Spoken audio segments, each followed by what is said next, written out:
मुंबई नाशिक महामार्गावर तब्बल 9 वर्षांनी पुन्हा आता खारेगाव टोल नाक्याचं काम सुरू झालेलं आहे। मात्र या टोलला विरोध दर्शवणारे मनसेच्या वतीने बॅनर लावण्यात आलेला आहे।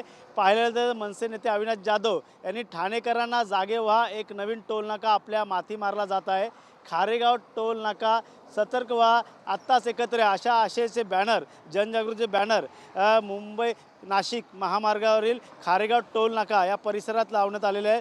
पाहायला गेलं तर याच खारेगाव टोल नाक्याच्या ठिकाणी खारेगाव टोल नाक्यासाठी या ठिकाणी कार्यालय देखील उभारण्यात आलेलं आहे। त्यासोबतच लोखंडी सांगाड्याचे देखील काम सुरू आहे। प्रत्येक लेन या ठिकाणी मुंबई नाशिक असेल, नाशिक मुंबई महामार्गावरती जाणारी या वाहिन्यांसाठी करण्यात आलेली आहे आणि मोठ्या प्रमाणात या ठिकाणचं रस्ते असेल, या पुलाचे काम युद्ध पातळीवरती झालेलं आहे। सध्या तरी 90% काम जे आहे ते मुंबई नाशिक महामार्गावरतील रस्त्याचं काम झालेलं आहे। वडपेपर्यंत हे काम असून इतर ठिकाणी देखील कामं जे होताना आपल्याला पाहायला मिळतं आहे। त्यामुळे येणाऱ्या काळात समृद्धी महामार्गाला देखील हा जोडणारा रस्ता असणार आहे। कोट्यवधी रुपये खर्च केल्यामुळे पुन्हा एकदा आता भूदंड भरूनच, आपल्याला टोल भरूनच आता या ठिकाणी रवाना व्हायला लागणार आहे। मात्र हा जो भूदंड आहे तो या ठाणेकरांना असेल या नाशिककरांना लादण्यात याचं सरकारचं काम असल्यामुळे येणाऱ्या काळात हा भूदंड लावून देऊ नका, या टोल नाका होऊन देण्याची भूमिका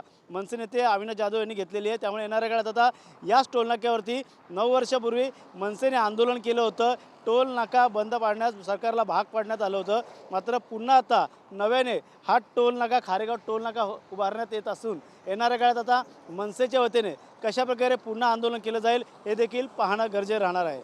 कॅमेरामन अजय कुडाळकरसह गणेश सुरा, TV9 मराठी, ठाणे।